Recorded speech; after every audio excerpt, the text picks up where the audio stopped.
Ya, Pak. Ya, baik. Sorry. Baik, Assalamualaikum warahmatullahi semuanya. Selamat datang kembali di dalam webinar di KAI ya, Kreasi Alam Inspirasi. Dan malam ini kembali dengan webinar kreatif. Dan malam ini kita akan berkaitan dengan video, gitu ya. Setelah beberapa malam dengan apa namanya mengenai AI dan seterusnya. Dan malam ini kita bersambut dengan video.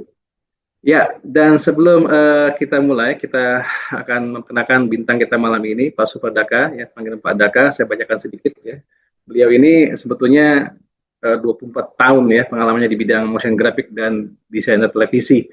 Jadi ini mantan orang televisi nih ya, bidang graphic design, 2D animation, 3D motion graphic ya, kemudian videographer dan juga tentunya trainer. Jadi tetap passionnya berbagi, gitu ya. Kemudian beliau lulusan akademi dari Universitas Seni Rupa eh, Negeri Malang, ya, kemudian juga Universitas Indraprata untuk ilmu sosial dan YAI untuk ilmu vokasi. Ya, jadi pengalaman beliau ini kebanyakan memang berbagi di pendidikan juga dan juga di industri. Kemudian juga sebagai trainer juga aktif, gitu ya, kontribusi tentunya dengan berkaitan dengan broadcast dan pengalaman juga mengikuti eksibisi, pameran dan lainnya juga cukup banyak. Ya kalau saya mau jelaskan satunya habis nih, gitu ya. Jadi diantaranya skill beliau juga macam-macam, ya, uh, alat yang bisa digunakan ya, terkait dengan teknologi yang berkaitan dengan kreatif tentunya, dari mulai Adobe dan produk 3D dan lainnya, dan juga video editing tentunya. Dan beliau juga cukup lama di televisi, yaitu di kita dulu kenal TPI ya, sekarang ada MNC TV gitu ya. Dan beliau juga aktif di pertelevisian tadi dan juga di perguruan tinggi sebagai dosen gitu ya. Jadi ini secara keilmuan ya dan secara praktis ini nggak kurang. Nah bagi teman-teman sekalian nanti yang ada kita mungkin nanti ada sesi pertanyaan bagi yang nanti ada pertanyaan selama beberapa sesi silakan disampaikan bisa via chat ya atau nanti ada sesi kita buka untuk pertanyaan langsung ya. Mungkin demikian saja dari saya Pak Spadaka, silakan mungkin langsung saja Pak Spadaka. Baik, terima kasih. Assalamualaikum warahmatullahi wabarakatuh, Pak Adi, Pak Cindro. Di sini ada Presiden Kartun Indonesia, Pak Jan Praba. Alhamdulillah hadir. Ada saudara kita juga, Pak Makmun Amung. Ini beliau dari Makassar, beliau ini Jawa. Kita Alhamdulillah semua peserta yang hadir pada malam hari ini, terima kasih atas kehadirannya. Assalamualaikum warahmatullahi wabarakatuh, salam sejahtera. Semoga kita semua di malam hari ini bisa menyerap ilmu sedikit yang saya miliki di malam hari ini. Terus terang aja malam hari ini saya memang ingin berbagi tentang dasar-dasar editing dulu. Kenapa saya bilang dasar? Karena tidak semua orang memahami tentang dasarnya video, tapi bisa ngedit gitu ya, bisa ngedit yang selama ini karena didukung adanya software gitu kan. Padahal editing itu sebenarnya sangat luas sekali ya, sangat luas sehingga sebelum menginjak dunia yang luas itu perlu dikuatkan dasarnya. Jadi kalau dasarnya kuat, insya Allah nanti hasilnya juga lebih kuat. Karena yang kita pelajari dasar dari editing ini, selain bisa untuk membuat film, membuat dokumenter, bisa untuk membuat video iklan, dan sebagainya. Sehingga dasar inilah yang sebenarnya akan saya tekankan. Kalau masalah alat sih sebenarnya software itu kan alat ya, banyak sekali software untuk edit, termasuk ada Adobe Premiere Pro, ada Filmora Crew, ada KineMaster, dan banyak sekali editing termasuk CapCut. Nah, jadi karena banyaknya alat itulah ya masing-masing alat memang punya kelebihan dan punya kekurangan, ya. Dan kebetulan saat ini yang lagi ngetren itu memang CapCut, karena CapCut itu saat ini sudah apa ya, sudah tergabung, bisa generate AI juga gitu kan. Jadi kita tidak usah repot-repot bikin video, misalnya tidak repot-repot syuting, misalnya kalau hanya bikin peto motion untuk gerakan video yang sederhana aja, kalau prompt kita bisa benar, di CapCut itu bisa kita membuat pergerakan objek yang jadi video, dari foto bisa menjadi video. Video itu istilahnya kan gambar bergerak, gambar bergerak. Nah, pergerakan gambar itu memang diawali dengan sekuen atau foto-foto atau gambar-gambar diam-diam, ya, yang mempunyai sedikit perbedaan gerakan, sehingga kalau ditata dalam kecepatan tertentu akhirnya menjadi sebuah video. Nah, sekarang ingin nih akan saya share langsung untuk dasar-dasar editingnya, itu sebagai pengantar saja. Saya share, nanti teman-teman juga bisa ngedownload di link yang nanti insya Allah akan disampaikan juga oleh Pak Adi ya mungkin. Mohon maaf, ini boleh saya matikan dulu kamera saya karena terus terang aja untuk internetnya biar lancar gitu kan menurut saya. Silakan. Ya, ya. Baik. Apakah sudah bisa terlihat Pak di? Sudah Pak, silakan Pak. Sudah terlihat ya Pak ya. Baik. Ya. Ya, ini sebentar saya masuk dulu ke ya. Nah, editing. Ini kalau kita mau ngomong editing, kita ngomongnya di sini tidak hanya berupa video saja, tapi juga ada audionya. Jadi di sini makanya dasar-dasar editing itu mesti disertai dengan audio dan visual. Nah, gitu. Editing itu sebenarnya mempunyai dua makna ya. Jadi makna yang pertama itu artinya adalah software atau alat ya. Kalau zaman saya pertama kali masuk TV ya alatnya masih analog ya. Ada AVI-roll seperti itu awalnya.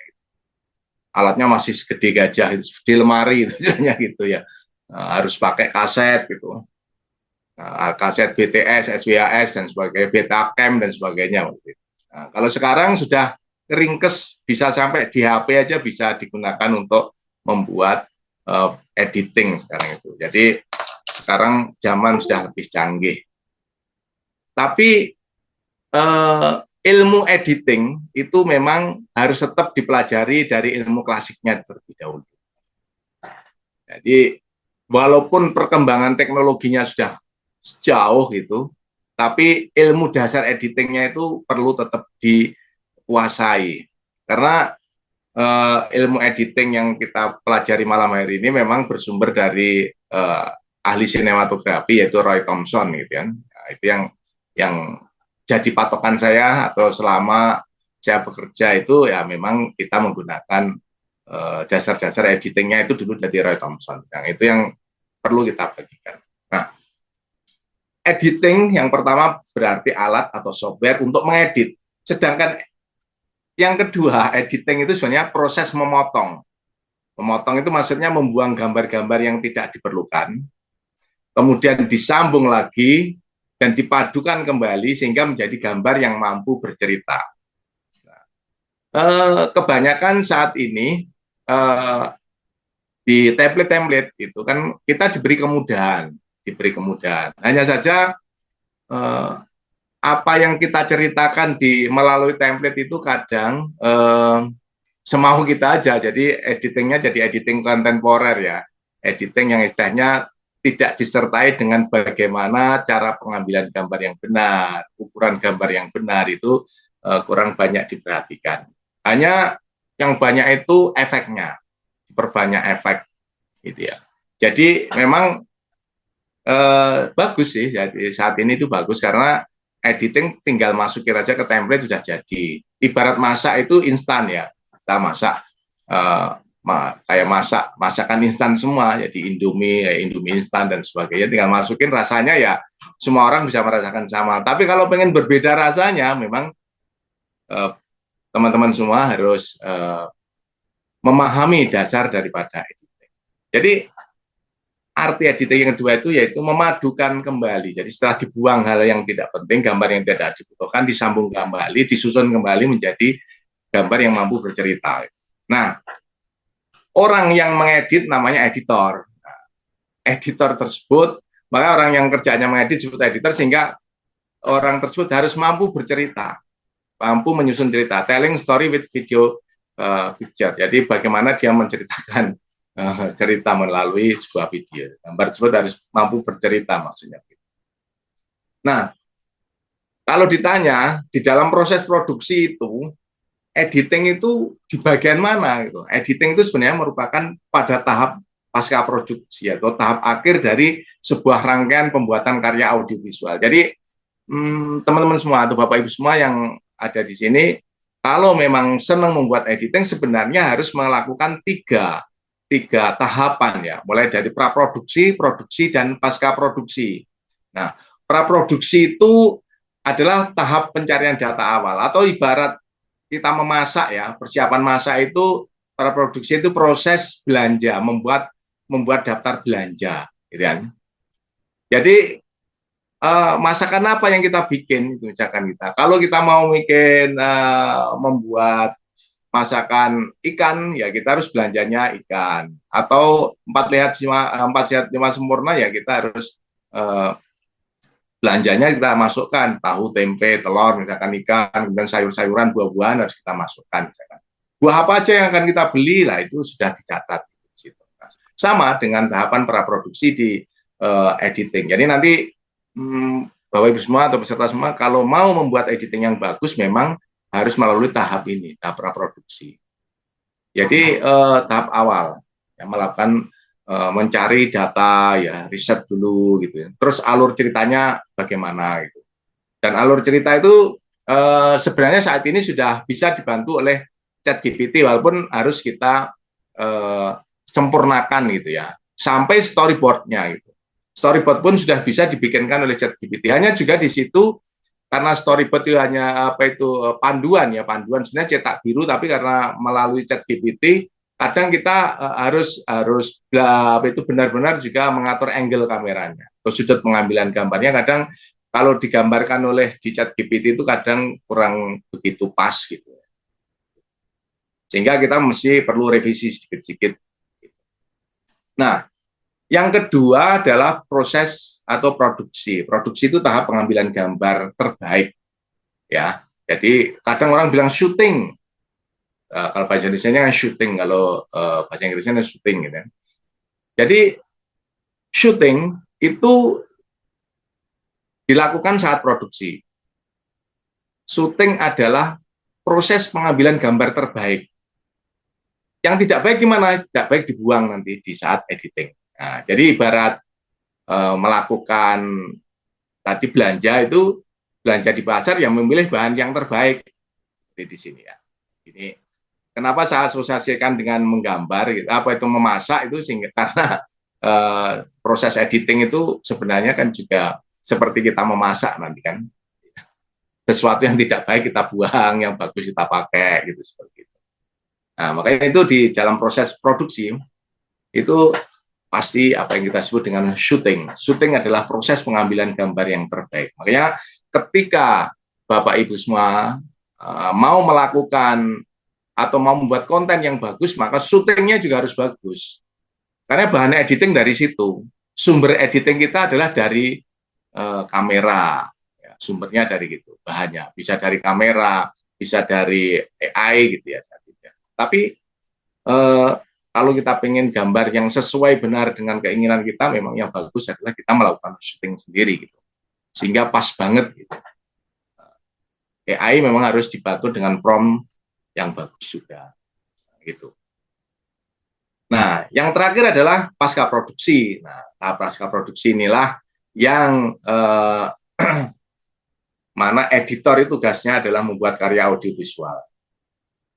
apa yang harus dilakukan oleh seorang editor ketika harus mempersiapkan sebuah konten gitu kan, atau mau ngedit. Pertama ya persiapan bahan editingnya, memilih gambar atau yang disebut dengan offline editing dulu. Jadi editing itu diawali dari offline, terus nanti ada online. Makanya nanti kita di akhir dari sesi apa itu teori ini nanti kita ada praktek ya, praktek nanti bagi peserta yang sudah punya CapCut boleh di apa itu boleh diinstal atau disiapkan juga. Di situ sudah ada link nanti untuk mengambil video yang sudah saya siapkan di link ya. Tinggal di download aja nanti ditata. Nah, jadi ada offline editing. Karena pada prinsipnya bercerita menggunakan urutan gambar itu terdapat dua hal. Satu ya, gambar yang bergerak harus ditampilkan secara utuh sehingga ceritanya berjalan wajar. Contohnya gini, ada orang pelayan membawa baki isinya kopi misalkan gitu. Kalau dia hanya berjalan terus kemudian dipotong, gambarnya jadi nggak utuh. Ceritanya jadi membingungkan. Tapi kalau orang membawa baki, ada kopinya, terus kemudian ditaruh di atas meja, kemudian ada pelanggan yang mau minum kopi atau orang yang disuguhin kopi, di situ akan berjalan dengan lancar, dengan wajar maksudnya untuk ceritanya. Nah, jika terdapat gambar yang tidak bergerak, misalkan orang tadi bawa kopi, terus tahu-tahu berhenti di situ aja. Nah, editor harus menyingkat waktu cerita tanpa memutus alur cerita. Jadi walaupun di situ ada orang bawa kopi, nanti kalau di situ gambarnya sudah habis, nggak ada lanjutannya lah, itu editor bisa memotong, kemudian dikasih transisi, dilanjutkan dengan alur cerita berikutnya orang minum kopi mungkin itu ya. Nah, itu bisa menjadi sebuah alur cerita yang utuh seperti itu. Atau kadang Bapak Ibu sekalian pernah nonton film Mr. Bean. Mr. Bean itu sering saya amati editingnya bagus ya. Karena ngedit lucu itu susah dibanding ngedit hantu ya. Film horor sama film humor itu ngeditnya susah film humor. Karena film humor itu bagaimana sebuah editing gambar ke gambar, urutan gambar berikutnya ke berikutnya harus membuat orang bisa tertawa. Kalau film horor dari gambar berikutnya ke gambar berikutnya hanya bisa membuat orang takut. Tapi untuk membuat orang tertawa itu lebih susah daripada membuat orang takut. Itu seperti itu. Itu tanya Pak Jendro yang ahli humor itu mungkin tahu beliau. Nah, yang berikutnya, seorang editor itu harus tahu bagaimana bertutur cerita yang baik. Oleh sebab itu, editor harus mampu menyambung gambar secara halus sehingga penonton bisa mengikuti alur cerita dengan baik. Ya. Untuk menyambung, untuk membuat cerita yang baik itu harus mampu menentukan satu shot atau gambar mana yang akan dipakai. Ya. Terus berapa lama waktunya gambar itu akan dipakai. Kapan sebuah shot harus dipotong, kemudian bagaimana urutan shot yang disusun. Nah, sampai di sini dulu nih ya, sampai di sini dulu. Silahkan ini ada kuisnya ini. Ada gambar 1, 2, 3, 4, 5. Nah ini saya umpamakan Bapak Ibu semua peserta webinar pada malam hari ini adalah seorang editor. Coba kira-kira dari gambar ini diurutkan. Urutannya dari mana dulu, terus diakhiri di mana. Silahkan. Silakan teman-teman sekalian yang bisa aktifkan, silakan kirim ke chat ya urutan nomornya, boleh pakai strip ya, misalnya 1, 2, 3 dan seterusnya. Ada 5 frame ya, Pak. Ini mesin ya. Nah, jadi silakan teman-teman yang bisa berpartisipasi interaktif. Kira-kira kalau Anda diminta seorang sutradara gitu ya, kira-kira mana urutan yang benarnya atau yang sesuai, yang relevan dari scene di atas, silakan, atau potongan shot kamera di atas. Ya, langsung Pak Zaka, ada Mas Pakung menjawabnya 32156 ya, Mas Yusrin 32415. Nah, ini bukan kode PIN Pak ya? Ya, yang lainnya silakan jika minta sih. Oke, ada tambahan lagi, revisi tambahan lagi 32154. Nah, tuh ya.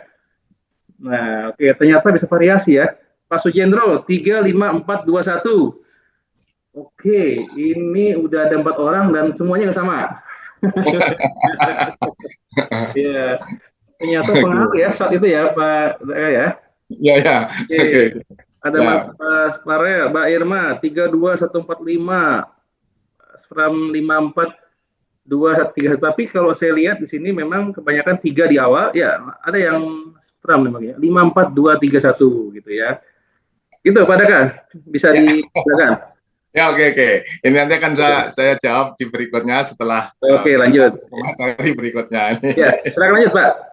Ya, saya lanjutkan lagi ya, saya lanjutkan lagi. Baik, berarti di sini Bapak Ibu semua sudah mulai paham lah, sudah mulai paham bagaimana menata gambar ya.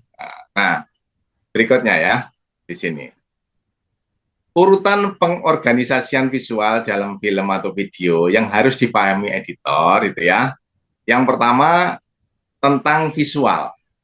Di dalam film ya disusun secara hierarki dari yang terkecil hingga terbesar, yang meliputi shot, scene, dan sequence. Ya.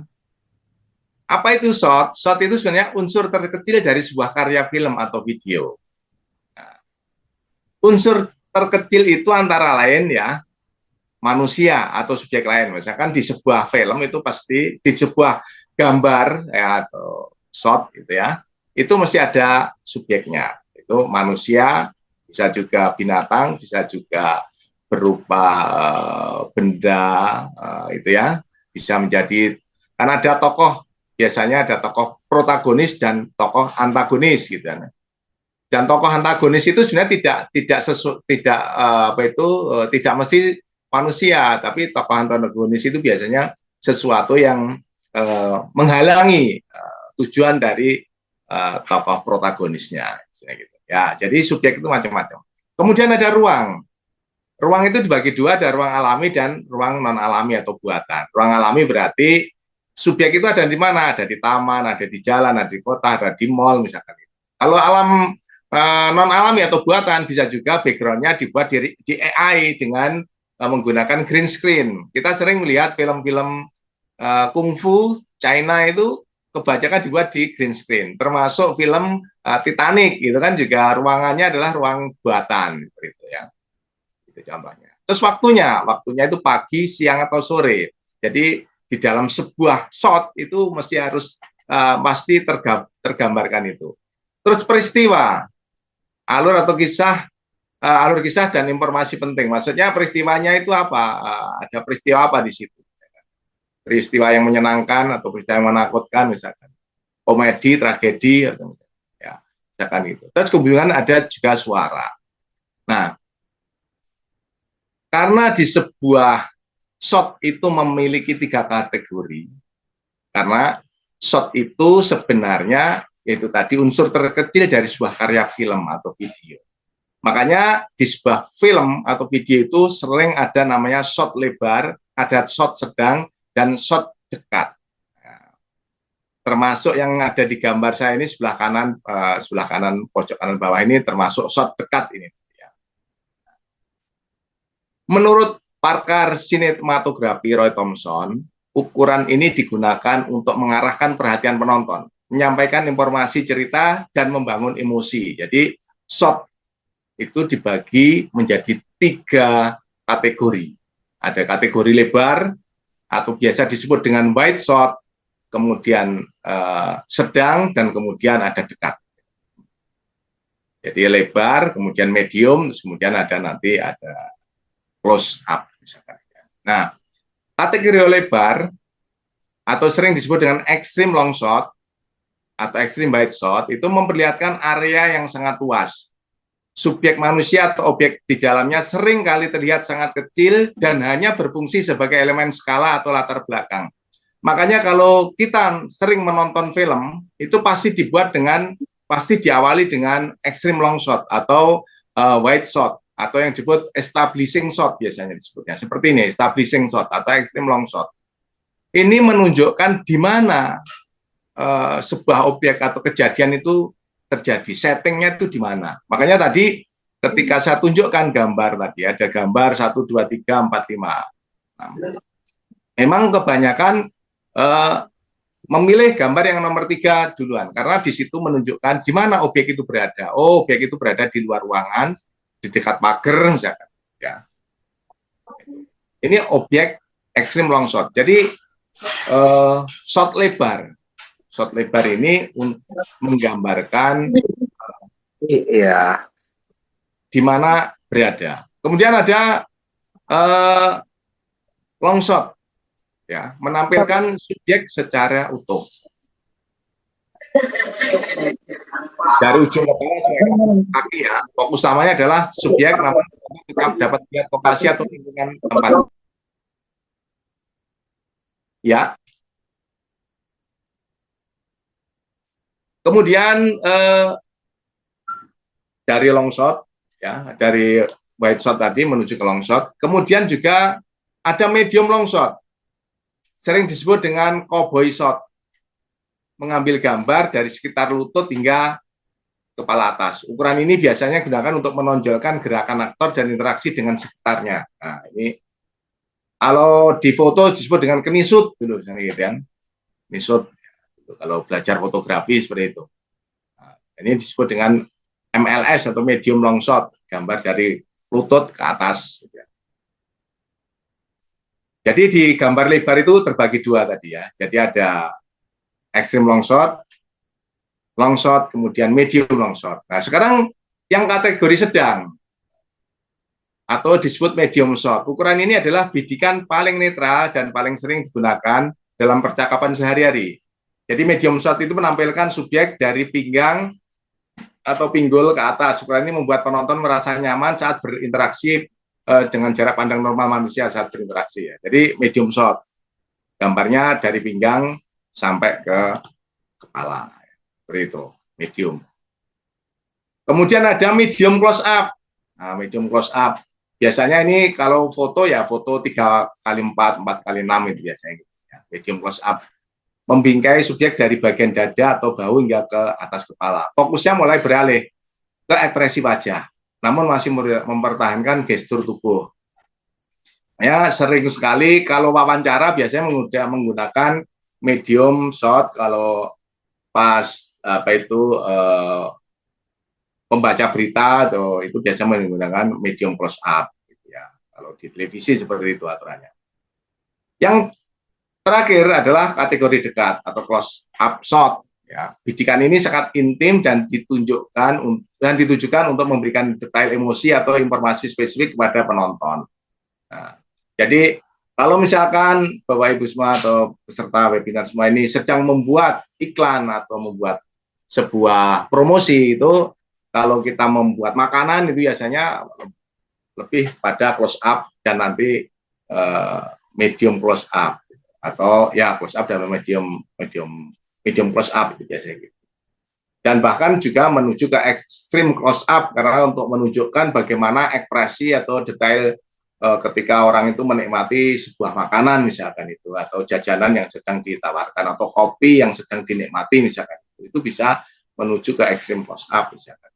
Nah, ini adalah ukuran-ukuran gambar yang harus dipahami oleh seorang editor, karena editor itu menyusun sebuah rangkaian cerita, menyusun shot-shot gambar menjadi sebuah sekuen nanti, ya, dari scene ke scene menjadi sekuen itu memang harus bervariasi, karena semakin banyak variasi yang diberikan, variasi gambar yang diberikan kepada penonton, maka penonton semakin paham, atau semakin banyak informasi yang diterima, penonton akan semakin paham, semakin terbawa emosinya dalam mengikuti hasil editing kita, gitu kan.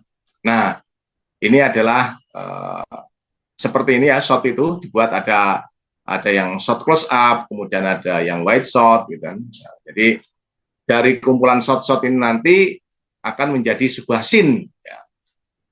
Ya, nanti ada kan dua scene, nanti scene di berikutnya. Tapi sebelum ngomong ke masalah scene, kita juga, editor juga harus paham tentang sudut pengambilan gambar, gitu, ya. Kalau disebut angle kamera berarti sudut pengambilan gambar. Kalau disebut shot berarti berkaitan dengan ukuran gambar. Nah, Itu bahasa-bahasa yang biasa dipakai di pertelevisian, di film dan sebagainya. Jadi kalau ngomong shot berarti ukuran gambar. Kalau ngomong angle berarti berkaitan dengan sudut pengambilan gambar. Sudut pengambilan gambar itu ada yang pakai bird eye atau pandangan burung, kemudian ada yang high angle, ada eye level dan low angle serta frog eye ya, seperti itu. Contohnya gini, kalau bird eye seperti pandangan burung. Jadi kalau kita ngambil pakai drone, tentu pasti gambarnya adalah shot lebar ya, pasti shot lebar itu atau stabilizing shot. Kadang ada film yang dimulai dari shot lebar ini. Kadang filmnya Spider-Man itu dibuka dengan shot lebar. Ternyata Spider-Man ada di atas sedang melewati gedung-gedung. Ya. Ini biasanya shotnya diambil shot lebar dan dari atas gitu ya. Jadi wide shot, high bird eye. Gitu ya. Terus kemudian ada high angle. High angle itu asal kamera kita ada di atas kepala, di atas. Jadi kita terlihat seperti ini. Ya. Kita melihat dari atas kita. Walaupun tidak terlalu tinggi, tapi itu sudah menjadi high angle. Dan high angle itu biasanya digunakan kalau sebuah cerita itu menunjukkan keterpurukan ya kadang itu. Subjek sedang mengalami tekanan misalkan itu. Biasanya gitu kan. Tapi ya tidak mesti seperti itu. Ada hal-hal lain gitu biasanya. Tergantung storyboard dan alur ceritanya. Kemudian ada eye level, pandangan sejajar dengan mata kita. Berarti kalau sejajar berarti ya kita ngambilnya sejajar seperti kita ngobrol dengan teman kita. Ada juga yang low angle. Low angle itu biasanya di kamera ada di bawah. Dan ini biasanya untuk menunjukkan heroik, kesan heroik. Bisa juga untuk menggambarkan kadang kesombongan seseorang juga gitu, karena merasa orangnya merasa seperti penguasa itu kadang diambil gambarnya dari bawah. Ya. Makanya kadang dulu sering saya bilang itu kalau kita pengen bikin Ucok Baba menjadi seorang raksasa ya ngambil gambarnya low angle.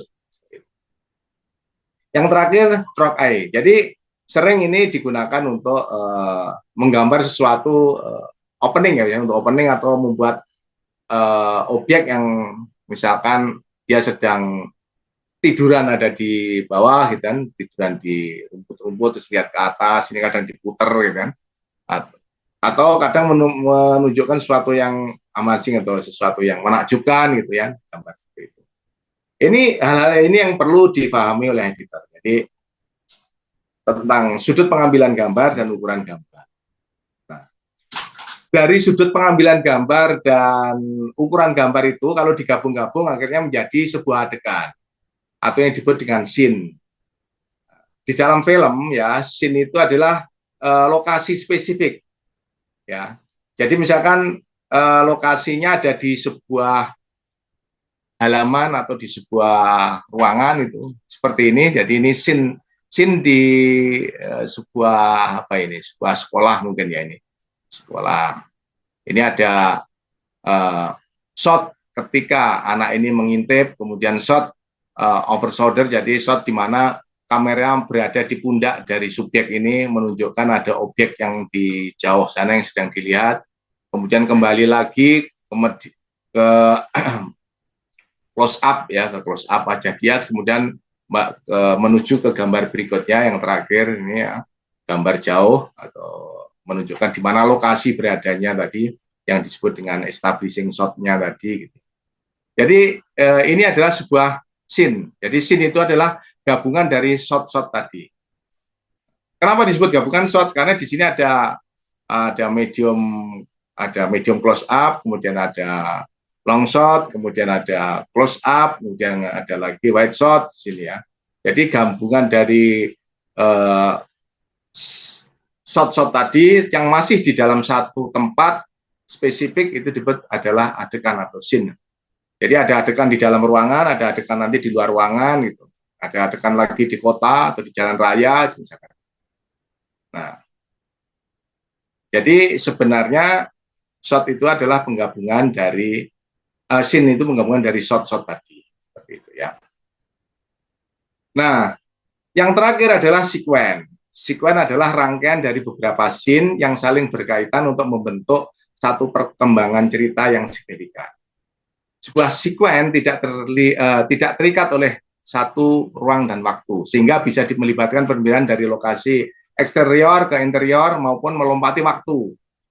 Yang menyatukan adalah satu fokus misi, emosi dan tujuan cerita. Jadi misalkan ini ada orang yang ada scene suadegan di luar ruangan gitu kan, kemudian dilanjutkan lagi scene di mana orang ini berada di dalam ruangan.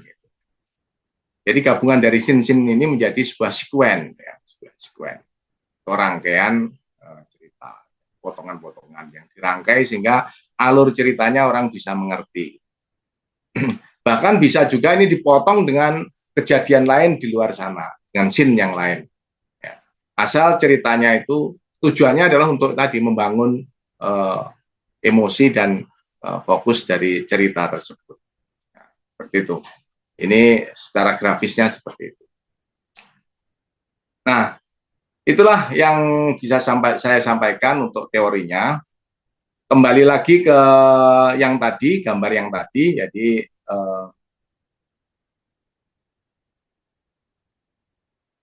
yang ke sini tadi, berdasarkan dari yang saya ceritakan tadi tentang bagaimana membangun sebuah cerita, bahwa ada shot, ada scene, kemudian ada sekuen, maka ini 5 gambar ini memang sudah menjadi sebuah sekuen, sebuah cerita, walaupun ada di satu scene, satu adegan di luar ruangan. Jadi bisa dimulai dari kelima dulu juga bisa, karena ini menunjukkan objek ini sedang keadaan apa misalkan. Atau juga bisa dimulai dari yang ketiga. Dari yang ketiga ke 1, kemudian kedua, bisa ke 4, ke 5 bisa. Atau hanya dimulai dari 3, 2, 1, ini aja juga boleh. Yang lain dibuang, karena editing itu boleh membuang gambar. Karena membuang yang tidak diperlukan, kalau ceritanya sudah dianggap cukup, oh ini orang sedang menulis, gitu. Apa yang sedang ditulis, terus kemudian masuk bagaimana ekspresinya, menulis seperti itu sudah cukup ya. Dari 3, 1, 2 ini sudah cukup sebenarnya, bisa juga. Jadi yang gambar 45 boleh dibuang, nggak masalah. Yang penting alur ceritanya tetap nyambung. Seperti itu. Itu Pak Adi, terima kasih. Untuk selanjutnya kita akan praktek. Terima kasih, luar biasa. Ya, teman-teman sekalian, silakan kita untuk ruang tanya jawab, boleh pakai chat atau boleh open mic juga langsung, silakan. Sambil menunggu pertanyaan, izin saya share Pak Daka untuk informasi tambahan teman-teman menunggu mungkin ya. Nah, untuk teman sekalian, ada informasi ini untuk minggu depan. Insya Allah ada free webinar dengan topiknya From Persona to Visual with AI, ya, Unlocking Creativity to Human Centered Design. Kebetulan saya sendiri akan membawakan. Ini bisa digunakan nanti untuk bagaimana kita memahami riset ya untuk user personas, ya bisa digunakan untuk desain apapun termasuk di UI UX. Nah kemudian translating persona into kreatif visual, ya kemudian nanti ada akselerasi visual creativity dengan AI. Jadi membangun riset persona ya. Nah kemudian juga untuk workshop ya online ini berkaitan dengan online workshop selama 2 hari di tanggal 21, 23 rencananya ya terkait dengan jualan lebih mudah dengan story dan karakter AI for creative content. Nanti ada di sini bersama ahlinya Pak Sujendro ya, praktisi konten dan pengguna AI. Ya, di sini akan di coach ya, disampaikan, dibimbing juga ya, membuat sebuah portfolio nantinya ya, proses bagaimana membangun sebuah story ya dengan karakter AI. Ya sekali lagi nanti bisa dihubungi nomor tertera dan nanti juga akan di-share untuk linknya. Kemudian atau di nomor WA-nya. Tentu ada investasi ya 120.000. Kemudian ya ini Pak Daka yang malam ini juga nanti ada workshopnya ya di tanggal 28-29 Juli ya 2026 terkait dengan edit profesional dengan CapCut. Jadi teman sekalian ingat CapCut itu cuma alat ya, AI juga semua cuma alat. Nah, tadi kembali kalau sebuah masakan ini chefnya ya. Bisa jadi alatnya canggih tapi masakannya nggak enak gitu ya. Bisa jadi juga. Ya, jadi inilah akan juga bisa dimanfaatkan kesempatan ini ya untuk mendapatkan workshop dari ahlinya gitu. Baik, itu Pak Daka dan teman-teman, apakah ada pertanyaan terkait dengan teorinya? Kalau tidak ada, Mas Daka silakan langsung ke prakteknya, Pak. Baik, Pak Adi. Terima kasih. Mohon maaf, ini saya matikan dulu untuk kameranya supaya tidak terlalu berat ketika saya harus mempraktekkan CapCut. Mungkin teman-teman yang sudah membuka CapCut boleh, silahkan yang sudah download tadi juga boleh. Ini saya langsung share aja, saya akan praktekkan bagaimana kita mengedit dari awal ya, dari awal offline editing dulu nanti ya. Dari awal yang disebut dengan offline editing. Oh ya, lupa belum saya share. Maaf Pak Jaka, untuk linknya teman-teman sekalian di chat sudah ada di chat awal, ya ada link Google Drive-nya untuk mendapatkan materinya bagi yang ingin mengikuti secara langsung ya. Gitu. Yang bagi menyimak juga silakan. Terima kasih. Silakan Pak Jaka. Baik, terima kasih Pak Adi. Sudah masuk ya? Sudah Pak, sudah jelas. Sudah. Silakan. Jadi CapCut itu mungkin Bapak-bapak, ibu-ibu peserta semua sudah sering melihat di YouTube ya. Tapi yang jelas mungkin juga ada yang belum pernah sama sekali. Dan ini tampilannya beda mungkin kalau yang ada di HP ataupun yang ada di tab gitu ya. Kalau saya pakai laptop gitu ya. Tapi nggak apa-apa, memang juga seperti ini. Jadi setiap kita akan membuat project itu selalu kita masuk ke create project di sini kan. Tambah tanda plus gitu ya. Plus gitu ya. Bentar ini. Ini kok your sharing. Oh, ini saya stop share dulu ya. Saya tadi sudah stop share atau belum? Saya like. Sorry, saya naikkan lagi. Oke.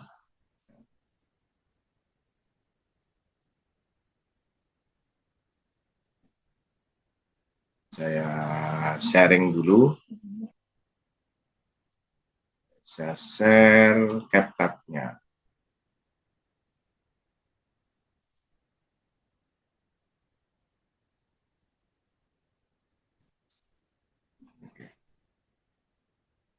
Apakah sudah terlihat? Dalam proses Pak Daka. Ya, oke. Bentar. Tadi sudah masuk ya, tapi kok hilang lagi? Ya, tadi sudah masuk, tapi ini ada blank lagi. Mau blank lagi ya Pak ya? Ya, ditunggu aja Pak. Ya. Mohon ditunggu teman-teman sekalian. Mungkin sambil teman-teman juga sambil ngedownload ya. Oke Pak Daka, silakan sudah bisa share layarnya. Sudah terlihat? Sudah ya? Silakan Pak Daka. Ya, baik. Yang pertama kita akan melakukan namanya offline editing. Offline editing itu adalah proses memilih gambar dan membuat susunan awal dari sebuah video. Makanya disebut offline ya. Membuat susunan supaya gambar ini bisa runtut, runut dan bercerita maksudnya gitu ya. Gambarnya nanti biar mudah dipahami. Yang pertama ya kita harus import gambar ya. Import video dari yang sudah ada. Kita ingat bahwa di situ ada XLS berarti extreme long shot gitu ya. Saya tambahkan lagi nanti ya. Di sini juga tambah media lagi, minimal ya kita ambil beberapa video ya. Ada yang long shot, ada yang extreme long shot gitu kan. Kita ambil dulu, nanti kita potong-potong ya, kita potong-potong. Gambar ini kita potong-potong sehingga menjadi sebuah rangkaian cerita. Boleh peserta memilih sendiri gambarnya, ditata sendiri sesuai dengan selera boleh. Ya, pada intinya ini gambar ini, shot ini bercerita tentang seseorang yang menunggu kabar atau menunggu seorang untuk mendapatkan sebuah surat gitu. Jadi ada gitu. Intinya itu aja. Intinya ceritanya sederhana sebenarnya. Jadi udah janjian di taman untuk mendapatkan mendapatkan surat pemberitahuan gitu ya. Nah, jadi gambar ini kita ambil dulu gitu kan. Kita tata gitu. Boleh teman-teman yang lain juga memperhatikan melihat satu persatu gambarnya atau shot-shotnya. Nah, sebuah film mesti diawali dengan shot yang lebar atau wide shot. Ya, ini kita masukkan wide shotnya dulu. Atau adegan yang di taman atau yang biasa kita sebut dengan establishing shot, itu perlu itu. Ya. Establishing shot. Oke, kita lihat establishing shot-nya, kita coba. Nah, kalau di dalam mengedit itu kadang kan kita ada bagian yang blank, yang blank video ya harus kita potong. Potongnya pakai alat apa? Di sini ada di CapCut itu ada kayak tanda kurung buka kurung tutup yang berjejeran ini ya. Ini bisa untuk memotong ya, untuk memotong. Ada juga kalau di laptop itu ada menghapus sebelah kiri atau juga menghapus sebelah kanan. Kan? Kurung buka ada kurung tutup gitu ya. Di dalam sebuah editing itu juga kita harus memahami trim. Nama trim itu adalah mengambil gambar atau memotong gambar tepat gambarnya atau frame-nya tepat. Karena 1 detik gambar ini ada yang settingannya 25 frame per detik, ada yang 30 frame per detik. Makanya kalau gambar kita ambil, ya kita kalau di laptop ya kita pakai yang tanda panah itu untuk ngepasin atau ngetrim ya. Ngetrim itu istilahnya kalau kita ngedit itu biasa benar-benar ngepasin gambar itu yang kita ambil itu. Adegan itu atau gerakan itu yang kita ambil. Nah, kalau di laptop ini yang kita gunakan tanda kurung tutup ini untuk membuang gambar di belakangnya. Nah, ini biasanya gambar belakang hilang. Tapi kalau di tab atau di HP itu biasanya cukup menggunakan Ctrl B atau menggunakan tanda kurung buka kurung tutup yang kebalik ini. Untuk memempatkan gambar ya biasanya ditekan, biasanya gitu dan digeser. Biasanya gitu. Nah, boleh teman-teman setelah ini ke gambar mana itu ya. Kita pilih, kita lihat biasanya gitu ya. Jadi seorang editor biasanya mempreview gambar mana yang akan dimasukkan. Misalkan kita tambahkan lagi, misalkan di situ, misalkan itu kan, karena gambarnya masih taman, berarti nyambungnya adalah ke taman berikutnya. Nah, itu seperti ini ya biasanya. Kemudian masuk ke sini, ini belakangnya ada yang kosong ini ya. Jadi ada ngeblank lagi. Nah, blank ini lah yang harus kita buang supaya gambarnya menjadi nyambung dengan baik. Karena di sebuah video itu sebenarnya tidak boleh ada gambar hitam. Karena kalau ada gambar hitam itu biasanya itu dianggap videonya selesai. Gitu kan. Nah, jadi usahakan untuk tidak ada blank frame. Nah, ya, seperti ini kita potong. Nah, kita potong. Oh, berarti nyambungnya nanti ke gambar orang yang berdiri. Kita tambahkan aja. Nah, tambahkan seperti ini. Oh, dari sini ya. Ini nyambung ke sini. Jadi kenapa dari teman-teman juga boleh nyambung dari extreme long shot ke long shot, terus kemudian masuk ke medium close up juga boleh, terserah. Tapi nanti kita lihat hasilnya. Kenapa harus menuju ke medium close up? Jadi biasanya orang atau penonton itu lebih suka ketika ada objek yang berjalan atau objek yang jauh itu, kemudian segera pengen tahu sih kayak apa sih siapa sih objek itu, orang atau bukan, terus cewek atau cowok, wajahnya kayak apa gitu. Nah, itu memang harus diketahui ya. Bisa juga menggunakan tanda ini, kemudian ini bisa di delete gitu. Nah, delete itu bisa, atau juga menggunakan kurung buka. Nah, nanti baru kita haluskan, nanti kalau sudah itu kita tata dulu, kita tata dulu. Seperti apa ini ya, kita tata gitu kan. Kita tata dulu nih. Dari sini kan, dari sini kemudian kita masukkan ke sini gambarnya kayak apa. Jadi dari long shot menjadi extreme close up. Kenapa harus extreme close up? Nah, nanti ada jawabannya. Tapi bisa juga kita bahas di workshop berikutnya. Tapi yang jelas ini kita tata dulu. Karena supaya gambar ini bisa bercerita dengan baik. Jadi dari gambar jauh, kemudian gambar menengah, kemudian gambar jauh lagi, kemudian menuju ke gambar close up, gambar extreme close up, bahkan close up untuk memperlihatkan ekspresi dari subjek. Jadi ini yang perlu kita perhatikan ya. Ini itu kita ngetrim dulu ini, kita trim. Jadi kenapa ngedit itu sebenarnya tidak harus buru-buru ya gitu tadi, kita harus ngetrim itu mencari frame gambar sampai pas gitu kan. Jadi yang penting di situ. Bahkan kalau film-film humor itu seperti Mr. Bean yang sedang naik eskalator ya kan, itu apa itu ngetrimnya juga banyak. Jadi bagaimana mau ngepaskan gambar sehingga orang bisa tertawa. Lihat. Oke, kita lanjutkan, gitu kan, kita lihat, gitu. Yuk, sini. Seperti ini. Kita lihat dulu, ya. Kita tata seperti ini. Ini ngedit itu seperti itu. Jadi memang kita kadang tidak telaten untuk ngedit. Gunakan template aja biar cepat, hasilnya juga bagus gitu. Nah, hanya saja kan ngedit itu seni ya, seni dalam menyusun gambar untuk menjadi sebuah cerita yang bagus, seperti itu.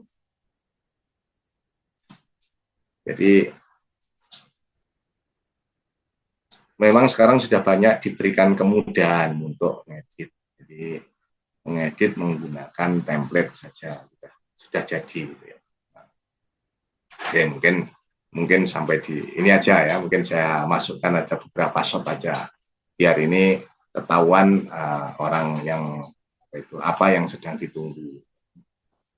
Karena nanti untuk yang namanya insert, cut in, cut away gitu nanti akan kita bahas di workshop gitu ya. Bagaimana kita menyiasati jump cut dan sebagainya ya. Jadi ada macam-macam di sana. Nah, ini gambar sudah tersusun menjadi sebuah rangkaian cerita. Ya, ini kalau kita boleh boleh tampilkan itu kan ada beberapa scene akhirnya menjadi sequence. Ada beberapa shot menjadi sebuah scene ya. Yang dari scene ini menjadi sebuah sequence, urutan cerita ya. Dari gambar jauh, gambar lebar menuju gambar menengah gitu kan. Kemudian menjadi gambar jauh lagi, kemudian gambar menengah ya, kemudian menuju lagi gambar menengah, kemudian menuju gambar agak jauh ya, long shot ya. Nah, ini ketika kita lihat ini ada objek manusia yang berdiri ya, berdiri seperti ini. Sebenarnya kita perlu melihat gerakan tangannya supaya nyambung ke adegan berikutnya. Nah, ke sini ya. Jadi sebenarnya ini tidak harus dipakai semua gitu kan. Jadi misalkan dia tadi ke sini ya, sini kita lihat itu. Jadi pas dia tadi tangannya naik ya, pas dia tangannya naik kayaknya tadi melihat jam gitu kan, melihat jam. dari sini ya. Habis miliar jam ini boleh nih gambar ini kita potong. Nah, kita setelah turun tek gitu kan, tek ini turun sini, ini boleh langsung kita potong masuk ke sini, masuk ke wajah sini. Jadi kadang seperti itu. Jadi supaya ekspresinya terus nyambung. Nah ini yang disebut dengan offline editing. Jadi kita masih menata, menyusun struktur gambar. Kita susun struktur gambarnya. Ya, kita lihat, gitu kan. Kalau sudah masuk ke sini, nyambung, kemudian kita masuk ke sini, ternyata dia menoleh. Yang dilihat ada orang dari sana, gitu kan. Kemudian orang itu datang, kemudian memberikan surat, kemudian orang itu pergi. Nah, ini sudah tersusun alur gambarnya. Kalau ditanya ini oh ya sudah tersusun ceritanya. Nah, dari offline editing ini juga kita perlu tambahkan teks, misalkan teks. Tambahkan teks. Tambah teks ya di atasnya misalkan kita tentang kita akan menulis tentang basic shot gitu misalkan misalnya ya. Ya kita klik tanda T ini, tanda T untuk membuat teks. Di sini mesti ada default tag. Ya, default tag inilah nanti yang akan kita tambahkan sini dan akan kita tulis di sini ya. Kita klik di sini ada default tag, mungkin kita tulis ya. Kita tulis dulu ya. Misalkan basic shot size enggak kan. Shot size. Misalkan gitu. Kalau bentuk teksnya apa jenis fontnya di mana? Ya, di sini ada tulisan font, ada bentuk fontnya. Kita pilih di sini macam-macam ya. Di sini ada di dekat font itu akan kita pilih banyak apa itu? Banyak pilihannya, banyak pilihan fontnya. Dan kalau kita klik itu akan muncul jenisnya. Dari ritmis ada itu ya macam-macam ya. Tapi biasanya karena ini video itu gambarnya bergerak ya, usahakan teks ini tidak terlalu huruf sambung, jangan banyak menggunakan huruf sambung misalkan. Kalau menggunakan huruf sambung biasanya atau Latin ya, itu biasanya agak susah dipahami, agak susah dibaca karena sifatnya bergerak itu, sifatnya bergerak itu biasanya membutuhkan huruf-huruf yang tegas biasanya ya. Huruf-huruf yang disebut dengan huruf apa itu tanpa kaki atau disebut Sanskrit ya ada sorry bukan Sanskrit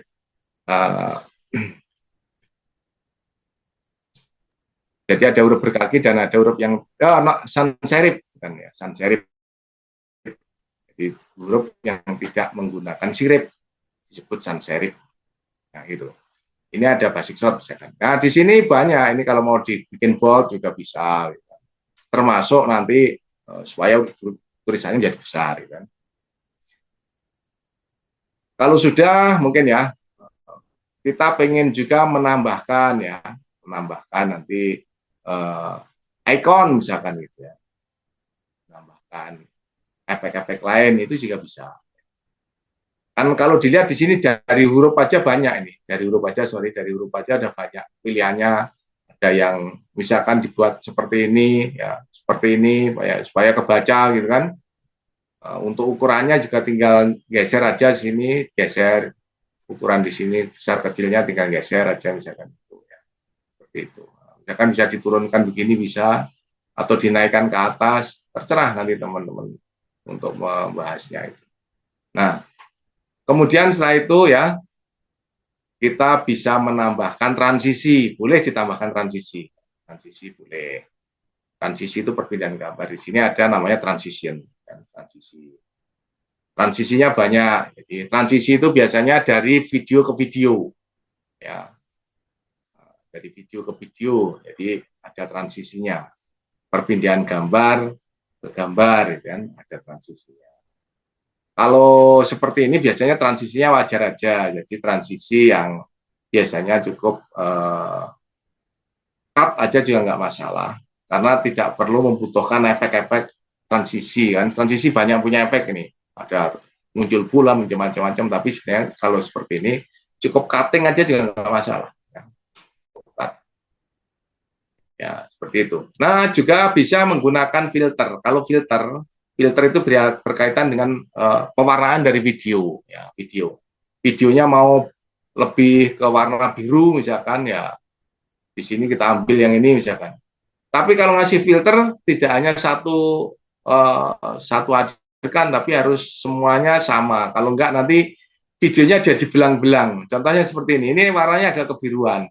Ketika kita masuk berikutnya warnanya agak kekuningan. Jika ini yang disebut warnanya belang. Gitu ya. Jadi jangan sampai video itu belang-belang. Jadi kalau bisa ya filternya sama masing-masing video yang kita, kecuali gambar masing-masing video tidak sama sehingga perlu kita atur filternya. Itu. Nah, ada filter. Kemudian juga di sini banyak ya. Kemudian ada stiker dan sebagainya. Ada stiker di sini, bisa dimunculin stiker kalau memang harus memberikan stiker gitu. Misalkan bisa macam-macam ya, stiker bisa macam-macam. Jadi ada emoji misalkan gitu ya. Dan juga selain itu juga nanti ada efek. Nah, ada efek. Kalau tadi ada transisi, kemudian ada filter, ya. Kemudian di sini juga ada stiker ya, stiker biasa. Kalau stiker itu biasanya tinggal di drag drop aja dimasukkan ke sini, misalkan gitu ya. Misalkan ada stiker itu misalkan ya, kita masukkan stikernya gitu kan, kita tambahkan gitu kan, tambahkan stiker gitu. Nah, seperti ini. Kalau pengen kecilkan ya tinggal ngecilin gini aja gitu kan. Kecilkan itu aja. Kalau nggak dipakai ya cukup di delete lagi itu. Seperti itu. Juga ada namanya efek. Efek itu biasanya digunakan untuk bumbunya ya, sebenarnya bumbu dari gambar itu ya. Misalkan ini efek namanya. Jadi videonya itu dikasih seperti ada lampu yang bergemerlapan gitu kan. Nah, misalkan seperti ini dikasih efek. Nah, ini namanya efek. Jadi ada filter, ada efek gitu kan. Dan bahkan kadang efek itu malah merusak gambar kadang kan. Kadang seperti itu. Atau kadang wah ini orangnya sedang pusing, nah, dikasih efek berkunang-kunang itu misalkan juga boleh misalkan. Atau memang itu gambarnya bidadari ya perlu dikasih itu juga boleh. Serah ya itu untuk pemanis ya, gitu ya. Seperti itu. Nah, di dalam teks sendiri, teks ini juga bisa kita gerakkan. Menggerakkannya ada animation, ya, animation kan. Ada animasi teks, kan ada basic, ya, ada animation, ya ada animation tag. Jadi kalau animationnya tertutup, kita bisa naikin lagi ya. Jadi ada animation di sini. Bagaimana teks itu masuk? Nah, di sini ada animation, ada animation in, gitu. Berarti bagaimana teks masuk, efeknya kayak apa, misalkan itu. Dan nanti juga ada animation out, bagaimana tag itu masuk dan bagaimana tag itu menghilang, gitu kan. Itu adalah sesuatu yang perlu kita pikirkan juga. Jadi masuknya seperti apa, gitu kan, misalkan itu ya. Jadi kalau kita klik yang ini, misalkan gitu ya, itu yang kita tambahkan, jadi teksnya mungkin bisa seperti ini masuk. Gitu, kita klik di sini, kita bagaimana tag masuk, kemudian in, nanti juga ada out-nya, text out, text out. Sama aja nanti ketika kita membuat sebuah video juga harus ada in dan out-nya. Tadi belum kita kasih in. Karena kalau kita sudah bicara ini sebenarnya kita sudah masuk namanya online editing ya. Jadi sudah memberikan efek-efek ini sebenarnya sudah masuk ke online editing. Di mana kita sudah berselancar di online editing. Makanya ini editingnya kita berikan apa, kita beri in-nya dan juga nanti akan kita beri out-nya. Ada in, bagaimana kita in videonya kayak apa, ya, in. Untuk memberikan video in, kita masuk ke animation ya, di animation itu. Karena transisi itu tidak bisa diberikan di paling awal, ya. Transisi video ini nggak bisa diberikan di paling awal, biasanya yang bisa itu kayak di bagian tengah antar video biasanya gitu. Nah, jadi kita masukkan ini fade in, nah, fade in ini untuk bagaimana video ini masuk, nah seperti itu, fade in gitu. Nah, untuk keluarnya juga kita kasih aja fade out misalnya, karena video ini sebenarnya tidak perlu banyak efek, karena ini bukan video yang memerlukan banyak efek. Nah, kalau sudah kan tinggal mengisi audionya kita pilih di sini kan, bisa kita import banyak pilihan audio ya. Di sini ada musiknya ya, ada musik misalkan itu kita cari aja, misalkan ya, ambil yang seperti ini misalkan ya. Itu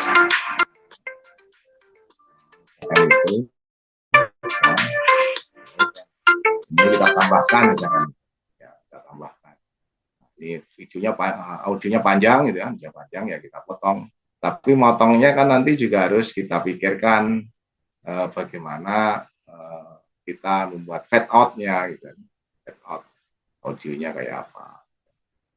Nah, nanti akan kita bicarakan tentang bagaimana memotong L-cut dan G-cut gitu. Jadi di apa adanya di editing workshopnya nanti ya, seperti itu. Ini sebenarnya sudah jadi ya, sebenarnya sudah jadi. Jadi kalau sudah dikasih apa transisi di awal masuknya kayak apa, kemudian dikasih teksnya tadi ya, misalkan bagaimana masukkan teks, kemudian kalau perlu stiker tadi ya, stiker perlu dimasukkan misalkan gitu ya. Kita cari apa itu, jadi kita masukkan beberapa apa itu stiker gitu tadi kan, jadi teks stiker misalkan itu ya kita masukkan itu, misalkan ya kita masukkan ini misalkan di stikernya gitu kan, jadi tinggal nanti ngepasin aja sini untuk audionya. Jadi misalkan itu ini stikernya boleh kita kecilkan itu. Semakin banyak elemen yang kita masukkan di sebuah video sini, efek-efek atau stiker dan sebagainya, memang semakin berat biasanya. Ya, berat sehingga kita apa itu kita perlu mengaturnya. Perlu nggak dikasih ini, kasih stiker perlu nggak sih, gitu misalkan. Seperti itu. Nah, kalau sudah dikasih stiker mungkin sudah difilter gitu kan, diatur kecepatannya misalkan itu. Nah, ini tinggal kita ekspor sebenarnya. Ketika kita mau ekspor, sebenarnya kita pilih rasionya di sini, rasio. Sebenarnya ini rasio kita sudah original ya, dia sesuai dengan apa yang kita inginkan. Tapi kalau misalkan mau rasionya dibikin videonya dibikin vertikal ya, kita harus scale setiap gambar kita rubah menjadi vertikal gambar vertikalnya seperti ini misalkan ya, segalanya harus kita tata seperti ini, kita besarkan begini ya, kita besarkan, kita mundurkan ininya supaya ada noise room-nya gitu kan. Di video itu harus kita tata lagi seperti ini misalkan. Jadi kita harus nata lagi kalau dibuat rasionya berbeda. Kalau tadi kita shootingnya itu menggunakan shooting horizontal, video horizontal, kemudian pas mau dibikin menjadi vertikal ya kita repot ya. Harus menyesuaikan. Makanya dibikin original aja sesuai dengan hasil shooting. Ya. Seperti itu, kita kembalikan lagi ya ke setelan awal gitu kan. Setelan awal kita tata lagi, ini di sini kita bikin 100% lagi kan. Kita bikin 100% lagi. Tata lagi, dipasin lagi. Ini kebablasan juga. Kita ketik di sini cukup 100 gitu kan. 100% lagi, ini terlalu ke bawah, kita naikin lagi, sini lagi. Nah itu sebenarnya sudah jadi. Kalau sudah jadi seperti ini, sudah tinggal ekspor aja. ekspor ya, ekspor seperti ini ya. Semakin banyak ya semakin itu ya, untuk ngatur audio karena ngedit itu memang butuh waktu lama, butuh rasa gitu kan, sehingga kalau hanya waktunya dipersingkat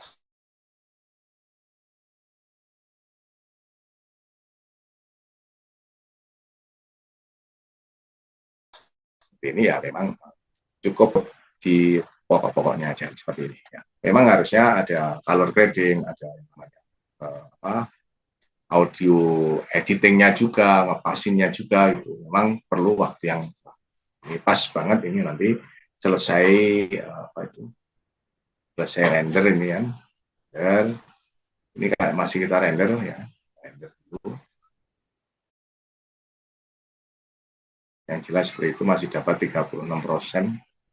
Jadi kita di 2045 tadi Pak Adi sudah pesen, pokoknya harus sudah selesai untuk mencoba ngeditnya. Ya, ini lagi kita jalankan dulu ya. Internetnya juga agak ini, jadi biar ekspor dulu nih, diekspor dulu, biar menjadi sebuah tayangan video. Gitu. Ya. Resolusinya sudah kita atur, gitu kan. Sebenarnya saat ini untuk mengedit gambar di video itu memang dibutuhkan memang ya komputer yang speknya bagus ya, mungkin minimal ya i7 gitu, terus kemudian RAM-nya juga RAM yang gede ya, minimal 16 gitu, jadi biar agak cepat gitu.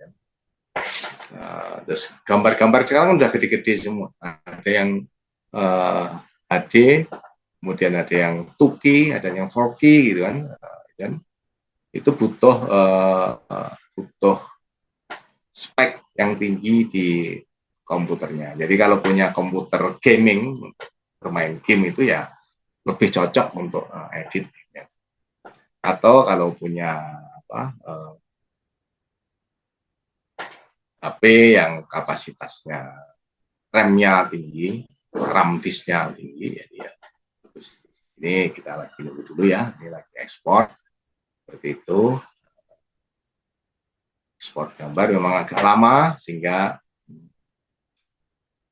karena agak panjang tadi yang kita edit, jadi dia butuh waktu untuk membaca gitu kan.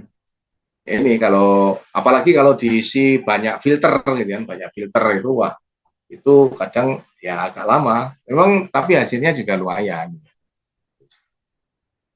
Itulah sebenarnya kunci-kunci editing itu butuh ketelatenan.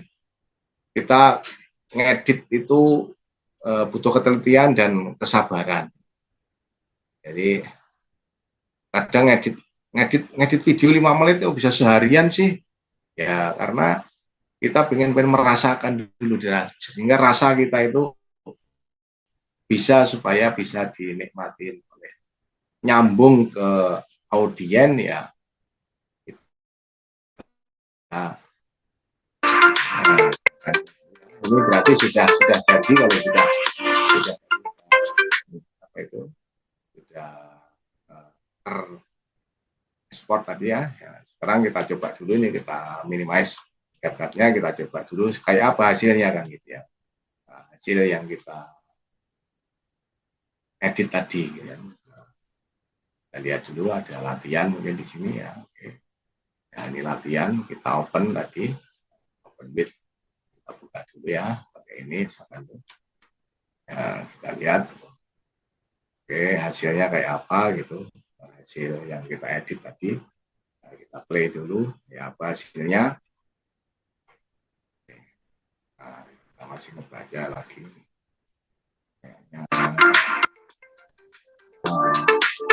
saya harus diulangi lagi dari awal gitu kan.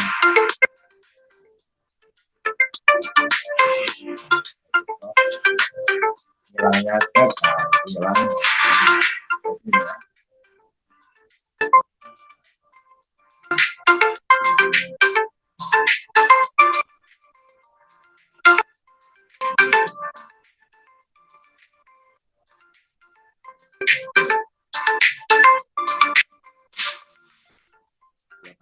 bahwa tadi boleh ada orang yang berjalan.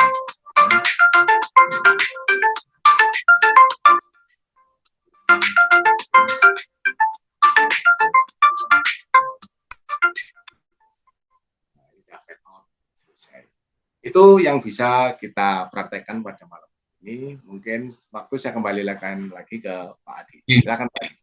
Baik, luar biasa teman sekalian. Ini kan terbatas waktu, gitu ya. Terima kasih Pak Daka. Dan teman sekalian, tadi luar biasa. Silakan yang mau nanyakan langsung atau via chat. Dan saya boleh komentar sedikit Pak Daka ya. Jadi memang ternyata bukan hanya alat ya, bukan hanya alat ya. Jadi sekarang kan banyak video otomatis dibuat pakai AI, generate langsung. Kadang bisa bagus, bisa enggak. Kadang tidak menyentuh sisi dari emosi juga ya, karena pengaruh tadi otomatis editing gitu ya. Nah, dengannya adanya kita mau tahu istilah-istilah tadi ya, shot, kemudian scene, kemudian ada angle yang tepat, kemudian pergerakan arah tangan dan seterusnya. Meskipun kalau kita menggunakan AI, kita bisa mengarahkan Pak Daga ya gitu ya. Ya, betul Pak. Nah, itu yang teman sekalian. Jadi tidak semata dengan alat, tapi tetap knowledge itu sangat penting gitu Pak Daga ya. Jadi kalau di era AI ini desainer itu banyak kalah saing dengan yang bukan desainer. Ya, para video editing banyak yang kesaing oleh para yang bukan video editing. Tapi untuk video editing yang memang pakai AI dan mengetahui konsepnya gitu ya, maka dia menjadi juaranya tulisannya gitu ya. Karena apa? Karena apapun hasil video itu tentu kembali lagi untuk manusia sendiri Pak ya. Artinya untuk human sendiri gitu Pak ya, Pak Jaka ya. Oke, teman-teman sekalian, sambil menunggu pertanyaan di dalam chat, saya sudah saya masukkan untuk link untuk mengisi feedback form. Nah, yang untuk mengisi feedback form, di akhir sesi feedback formnya itu ada link untuk bagi siapa yang mendapatkan sertifikat free webinar. Ya, jadi yang membutuhkan sertifikat webinar harus mengisi tadi feedback formnya. Di akhir linknya nanti ada dari bagian platform ada namanya link untuk sertifikat, dan itu harus diisi juga ya. Nah, kemudian juga untuk satu lagi, untuk link pendaftaran workshopnya akan saya share di situ ya, untuk pendaftaran workshop ya. Saya izin share ya Pak Eka. Ya, ini teman-teman ya untuk ya, nanti ketika untuk mengisi ada link untuk di akhir dari pengisian. Nah, untuk workshopnya ini ada 3 ya, yang untuk terdekat 16 Juli ya, berarti besok itu ya, udah lewat ya, creative prompting. Kemudian nanti ada yang dengan jualan story tadi, dengan jualan dengan story dan karakter AI Pak Jendro, dan juga nanti ada yang pada tanggal 28-29 Juli, waktunya jam 7:30 gitu ya, 2,5 jam durasinya. Dan kembali saya ingatkan lagi untuk minggu depan, insya Allah kita akan ketemu dengan saya sendiri di free webinar untuk from persona to visual with AI. Sekali lagi, ini bisa digunakan untuk apapun visual, termasuk desain statis, ke konten sosial media, dan juga untuk membangun persona visual untuk keperluan aplikasi atau website baik atau mobile juga gitu. Itu teman-teman sekalian informasinya. Baik, karena saya rasa sudah cukup jelas ya Pak Daka, di sini paham sepertinya semuanya. Nah, Anda mungkin closing statement Pak Daka, silakan. Ya. Baik, terima kasih atas kehadiran atas waktu yang diberikan oleh Pak Adi dan juga kehadiran dari para peserta pada malam hari ini. Yang jelas editing ya, editing itu bercerita dengan menggunakan rasa. Makanya ketika kita membuat karya editing tanpa dengan disertai rasa, itu memang kayaknya ya biasa aja, sehingga tidak membuat audiens itu menjadi tertarik. Kadang apa yang menjadi konten kita itu kurang menjadi perhatian orang banyak. Tapi kalau kita dasari dengan ilmu editing, saya yakin konten-konten yang Bapak Ibu sekalian buat, insya Allah pasti akan dicari orang. Karena dibuat dengan konsep yang benar, walaupun itu dengan AI, tapi kalau para peserta ini sudah memahami tentang pergerakan kamera, tentang shot, tentang angle dan shot gambar tadi, itu saya yakin akan menjadi karya editing yang bagus. Karena bisa menyusun gambar, menyusun cerita dengan unik dan menarik. Begitu aja Pak Adi, terima kasih. Oke, luar biasa sekali teman-teman sekalian. Dan demikian closing statement dari Pak Sejendro, dan luar biasa semuanya. Terima kasih atas semua. Sekali lagi saya infokan, untuk bagi yang ingin mendapatkan sertifikat di free webinar, silakan mengisi feedback form, dan di akhir link feedback form dapat link untuk mendapatkan sertifikat. Demikian sekalian, Pak Jendro, semuanya rekan-rekan yang hadir gitu ya, termasuk rekan-rekan saya Pak Rian ya, dan lainnya Pak Jendro dan lainnya. Kita insya Allah ketemu di webinar minggu depan. Dari saya, dari KAI, terima kasih. Assalamualaikum warahmatullahi wabarakatuh. Terima kasih Pak Rian. Terima kasih. Iya, terima kasih. Ya,